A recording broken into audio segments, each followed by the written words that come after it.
Subaystaa Mitun Jakarbooti ayaa leh atirashada Rani Mukherjee waa gabadheeda oo kale weligeedna way ahaan doontaa isagoo sheeko hor leh nala wadaagay. Rani ayaa ka qayb gashay showga Dance India Dance season 6 ee TV-yada laga daawado xilli Mutun uu goobta ku sugnaa. Waxay Rani halkaas u tagtay inay ku xayeysiiso filimkeedii Hitchki. Mitun ayaa goobta ka hadlay marka ay Rani timid waxa uu yiri Rani waa shakhsi aad u wanaagsan.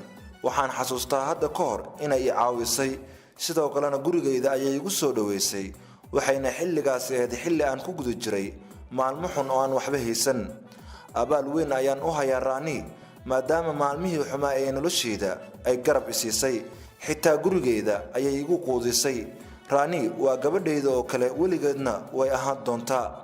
Rani ayaa ku jawaabtay taasi sababteedu waxa ay tahay in Mutun mar walba uu aqoonsado inuu joogo booskii hooyaday iyo aabahay booskii waalidkay ama waalidkayga oo kale.